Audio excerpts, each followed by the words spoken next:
December 1984. Start. Mr. Speaker, I must at the outset thank you for giving me this opportunity to take part in the general discussion on the budget for the year. I wish to congratulate the Honorable Finance Minister on his presenting such a good budget, which aims at improving the conditions of the weaker sections of society. He has done well to present such a balanced budget in the present circumstances. Let me first refer to the functioning of the education department. On the whole, I should say that the officers of the department have done a good job. There might be a few minor lapses here and there. For instance, there has been some delay in the publication of the results of the higher secondary examinations. Of course, there might be valid and justifiable causes for such delay, but considering the difficulty that such delay causes to the students, parents, and also the educational institutions, the department could have avoided the delay in this regard.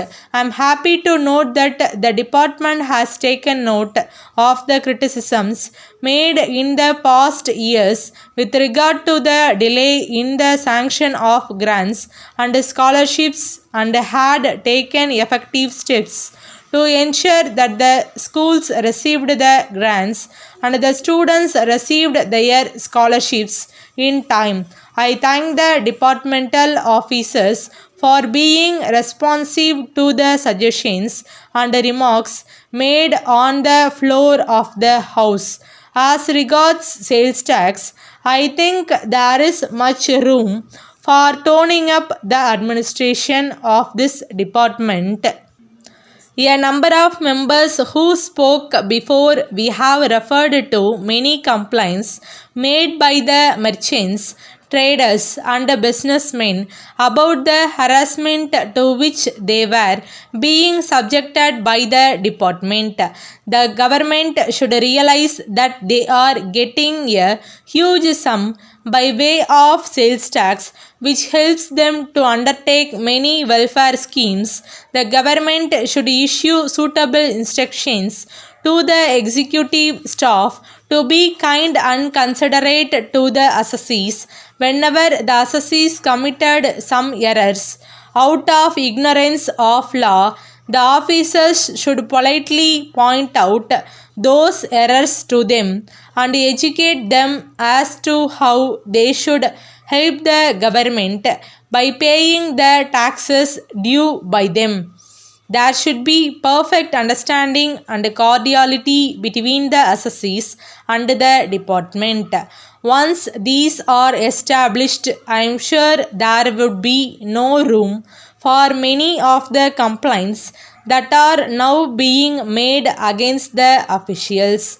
The task of collection of tax is a difficult and delicate one, and it should be dealt with carefully. As far as the forest department is concerned, I would like to congratulate the Honorable Minister in charge on the keen personal interest taken by him to prevent the indiscriminate cutting of trees in the forest. We know very well how forests are essential for the prosperity of any country. We notice a tendency on the part of some people to destroy forests for various personal uses without realizing the great harm they are doing.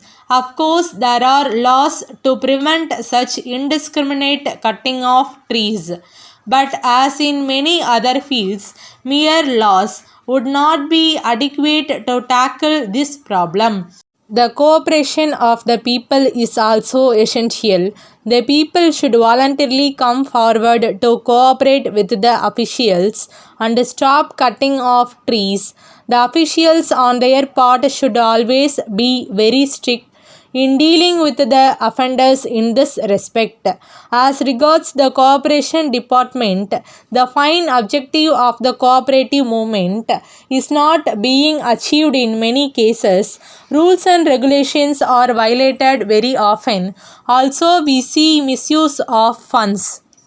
Letter dated 15th May 1983 from the Star Electronics Limited, Bombay, to Messrs. Balaji and Sons, Madras. Dear Sas, kindly refer to your letter in which you have complained about the delay in our sending the various articles ordered by you. We regret very much the inconvenience caused to you in this connection. However, we request you to consider the circumstances under which we could not fulfill our commitment to you as promised. A section of the labor staged a stay in strike about 2 weeks ago. Though the other sections were willing to work, it was not possible to keep the factory open for security reasons. Hence, we have declared a lockout. The demands of the workers are not reasonable and are against the terms of the agreement entered into between their representatives and the management. So, we are not in a position to meet their demands. We have explained this position to the labor officers and they are trying to bring about a settlement after holding talks with the representatives of the workers.